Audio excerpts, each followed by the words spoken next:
I am the Lord your God who brought you out of the land of Egypt, the house of slaves. That's how the Ten Commandments begin. Time to talk.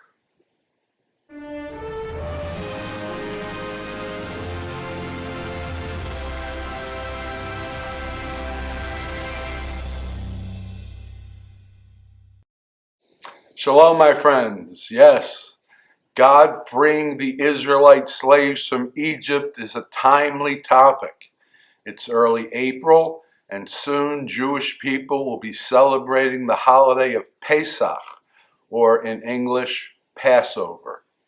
That's the holiday that commemorates the Exodus, one of the two most important events in the Torah, the second being the revelation at Mount Sinai.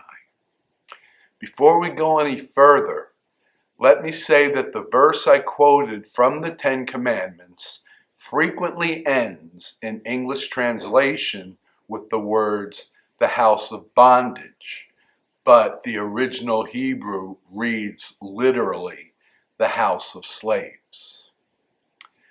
At this point in history, the Israelites had done nothing to distinguish themselves as being deserving of divine intervention to free them.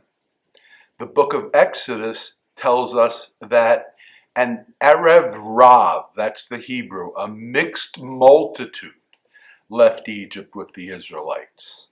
And we're taught that these were non-Israelite slaves who also went free in the Exodus. And that brings me to the teaching I want to focus on for the remainder of our time together this week. Reb Nachman of Bratslav was a Hasidic rabbi who lived in the 18th and early 19th centuries and was the founder of the Bratslaver Hasidic movement. He's also one of the best known Hasidic masters. Listen to what he said about the Exodus from Egypt. Quote, "The Exodus from Egypt occurs in every human, in every era, in every year, in every day." Close quote. What? What?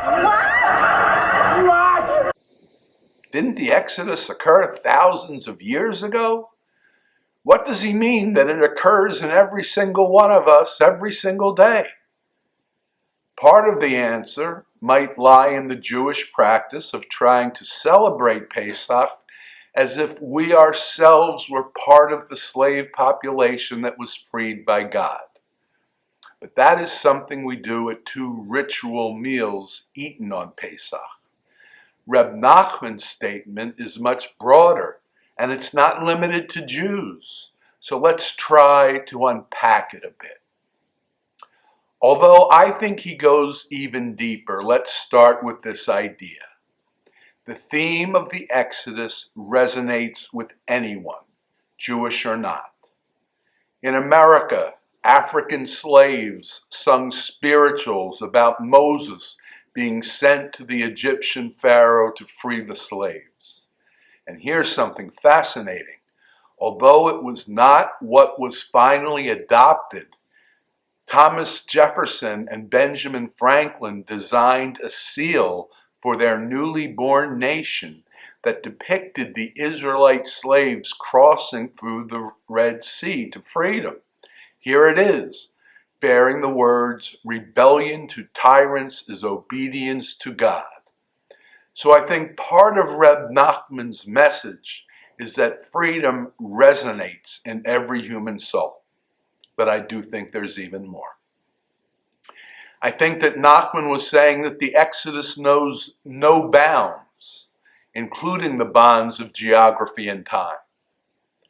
Therefore, we can experience the Exodus at any time, in any place. The essential principle is this: the message of freedom knows no limits. To that I would add that the appreciation of freedom should also be without limits. I think that many of us, and I include myself in this, We go about our daily tasks and activities without taking notice of the freedom that allows us to do so. Freedom is a way of life for us. But throughout history, this was not always true. And today, there are too many for whom this is not true. So for those of us so blessed, let us try to live each day with an awareness of the incredible gift of freedom with which we have been blessed. Guard it, protect it, and never take it for granted. What are your thoughts about Reb Nachman's teaching? Do you think we fully appreciate the freedoms we enjoy? Or is it worth trying to cultivate an even greater appreciation for them? Let me know in the comments box.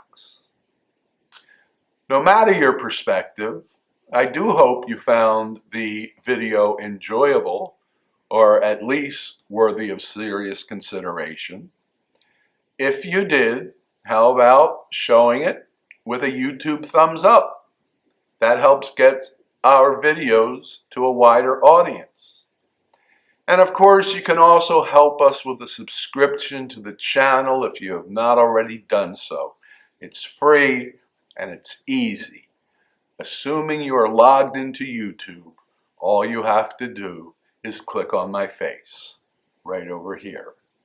You can also watch the last video we released by clicking on its icon right over there.